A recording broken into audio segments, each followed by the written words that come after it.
จ้าเส้นพาสุสวัสดีค่ะสวัสดีครับเจนะครับหยุดไป2 งวดก็ได้ยินข่าวว่าเลขเขาอันนั้นมันผมเฮ็ดไว้ในตอนนั้นนะเจนะผมกับมางดเนาะงดผมส่งให้เจนะไปออกอากาศวันที่24เนาะจ้ามันก็แบบมันหลุดเบิ้ลเลยผมก็เลยเป็นห่วงว่านี่เพราะว่าตัวผมเล่นอยู่ผู้เดียวมันเข่าดีแต่บัดนี้พ่อออกอากาศมันเลยเป็นนั่นผมก็เลยว่างดแต่ก่อนว่าพองดมาเนาะงดวันที่26นี่ผมได้วิ่ง8กับ3เนี่ยมันมา3นั้นแล้วออกไปมันออก09332เนาะจ้าเมื่อถัดมาผมยังได้วิ่งตัวเดิมอยู่ใน8กับ3เก่ามันก็ออก3439งวดถัดมาก็ยังได้วิ่ง8กับ3ตัวเดิมมันผัดออก7039ถือว่า8ขึ้นแต้มเป็น9เบิดสังเกตมันได้3งวดนี้วันนี้นั่งวันนี้ผมคันที่บอกให้ว่าทักเสียดายนะเวลามันเข่าเนาะแมนเอา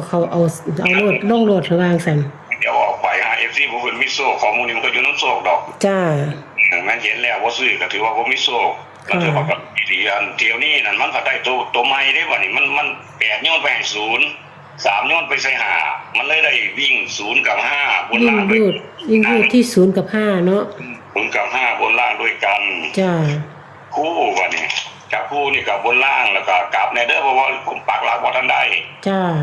บางทีมันอาจจะเป็นตกกลับกับของผมเอาจับคู่มี08แล้วก็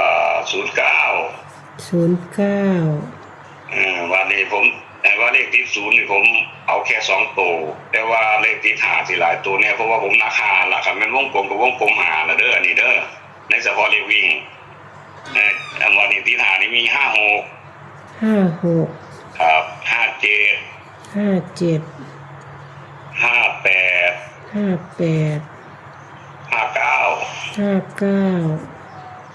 แล้ววันนี้ก็เอาตัวกัน2จุดเจนั่งจ้าเอาตัวหนึ่งการ89แล้วก็89กับ87ครับในเลข3ตัวไงเจนั่งไป2จุดจ้ามี659ตัวหนึ่งอีกตัวหนึ่งนี่609เจนั่งเน้นตัวนี้ละเน้น659นี่ละตัวหนึ่งแล้ววันนี้ก็ในเลข2ตัวเด้อมี59ตัวหนึ่งที่ผมให้ดาวไปแล้วก็09เด้อตัวหนึ่งเจนั่ง59กับ09เนาะให้2จุดที่ผมเน้นแล้วก็เลข3ตัวก็ชุดหนึ่งแต่ตามทำลายของมันก็คาดว่าจะเข้าแล้วแต่สังเกตเบิ่งคือเลขแต้มสูงมันจะขึ้นแต้มนั้นตามที่ผ่านมา3งวดเนาะผมได้8กับ3มันมา3แต่ว่า8มันบ่มามันให้เก่ามามันเลยออกไอ้สับอันนั้น09มันออก3439เนาะ8กับ3กันนั่น8ก็ยังขึ้นแต้มเป็น9คือ9 3มามันก็ออก7039นะมันขึ้นแต้มถึง3งวดขึ้นแต้มเป็น9เนาะบัดนี้งวดนี้ถ้าแม่นมันขึ้นแต้มก็สิแม่น5เพราะว่าแต้มสูงกว่าแต่ว่ามันก็สิขึ้นเป็น6ถ้าขา6มามันก็อาจจะเป็น5657ยังไปถึง4ล่ะเจนางอันนั้นแต่ว่าผมคัดออกไปแล้วล่ะตัวนั้นมันเป็นตัวรองนะคันว่าออกมากับเป็นตัวรองที่ผมคัดนี่ล่ะเป็นตัวเด่นที่ผมมันวงกลมมานี่เด้อจ้าครับทั้งหมดทั้งมวลมีเท่านี้เด้เจนางจ้าเอาขออนุญาตทบทวนตัวเลขจักหน่อยครับลองทวนดูค่ะรอบพัฒนาของเซียนผาสุกประจำวันที่2วันจันทร์เนาะจันทร์ที่2กุมภาพันธ์2569วิ่งรูดที่0กับ5นะคะตัวเลขจับคู่ให้มี08 09 56 57 58 59กันไปที่89กับ87อันนี้คือตัวกันเนาะค่ะเนาะตัวเน้นนะคะตัวเน้นคือ09กับ59ชุด3ตัว659 609เน้นหนักๆไปที่659นะคะครับถูกต้องครับจ้า